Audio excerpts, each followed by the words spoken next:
Well, the last time we sat and talked about banjo history, we covered, briefly on the real early African origins, and we talked at more length about kind of the early like frontier development down south, especially of the banjo, and how sort of transmitting it from mostly enslaved African Americans, but enslaved and free black people, transmitting banjo culture, how to play it, the songs, the dances, to white people, and the question of when that occurred and stuff.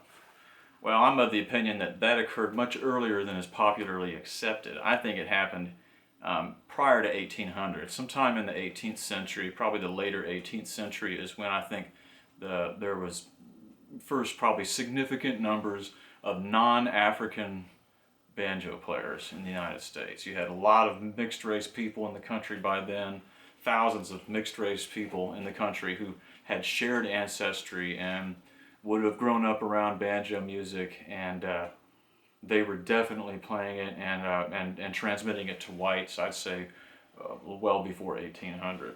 And we talked about a couple examples of that. My favorite example is from, I read it first in an article by George Gibson from 2000, The Banjo in Appalachia, and where he cites these published letters from the 18th century, where a Dr. Drake is describing a Mr. Rector who made banjo strings out of deer intestines in the Kentucky frontier in about 1790. So we know that at least one person in Kentucky was making banjo strings in 1790, a white person. So we know that that part of banjo culture had transmitted at least that one time.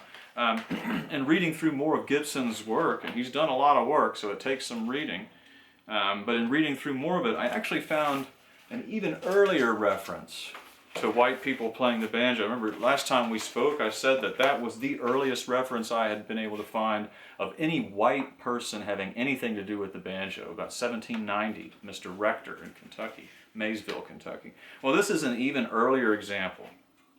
This is from Gibson's 2002 article, Gourd Banjos, From Africa to the Appalachians. And here, I'll let y'all see, just so you can see the type there.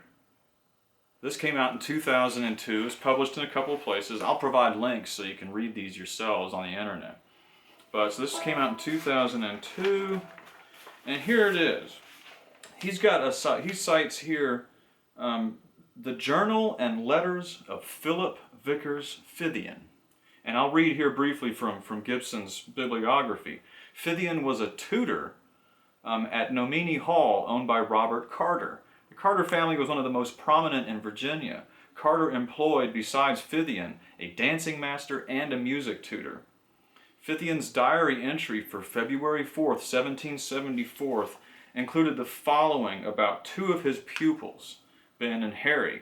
And we find out later, you can read that Ben and Harry were the sons of some wealthy plantation owners who went to this school where Phibian was a teacher. So in 1774, Phibian writes this: "This evening, in the schoolroom, which is below my chamber, several Negroes and Ben and Harry are playing on a banjo and dancing." So that's 1774. And people say that there is no evidence of any white person playing the banjo before Joel Sweeney, circa 1830, in Appomattox, Virginia area. Well, this is from 1774. And though the language is a little bit, murky, like what exactly he means here, I mean, look at what he actually says. He says, Ben and Harry, two white boys, Ben and Harry are playing on a banjo. That's what the man wrote in 1774. Two white boys are playing on a banjo. So, and this is in Westmoreland County, Virginia. Westmoreland County is in the Chesapeake Bay. It's basically extreme eastern Virginia. So anyhow, as early as 1774, we are finding accounts of white people who we know that Ben and Harry, these two plantation white boys, we know that they were dancing to the banjo for sure. So they're learning these African American dances already. and if they're dancing and the banjo is present, they're singing, they're learning the songs. And I would say there's a real good chance that Ben or Harry or both of them also learned to play some kind of banjo. It was, probably a gourd banjo. One thing I've found in everything I've read, almost every single reference to the banjo prior to 1840, as late as 1840, 1850, every banjo that there's any description of, it is a gourd instrument. So these were all gourds, almost always, unless there are some very rare instances where they mention using a cheese hoop or hollowed out timber is said, so some kind of hollowed out wood, or they mention some kind of bent hoop or whatever. But that's very, very rare. The vast majority of banjos, way up into 1840, even up into 1850, a few years before the Civil War, the vast majority of these were homemade, handmade instruments, mostly made from a vegetable, believe it or not, a gourd that anybody can grow in their garden. So that's pretty amazing, all the way up to then.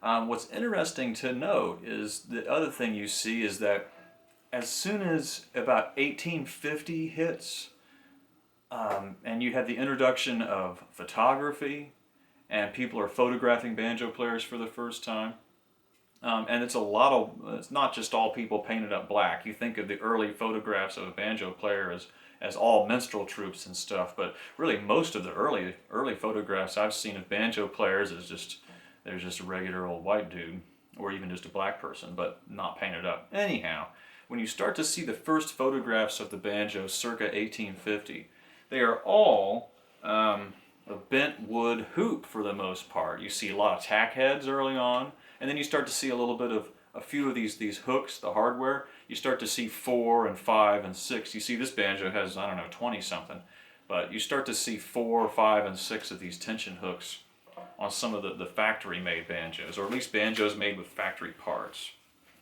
But that's interesting too. I mean, the jump that the instrument was consistently made out of a homegrown vegetable, all the way from its earliest accounts in the late 1600s in the Caribbean, and the earliest accounts in the middle 18th century in South Carolina, Maryland, New York, places like that, and in Kentucky we have accounts of them too. Anyhow, it was made of a gourd all the way up to then. That just amazes me.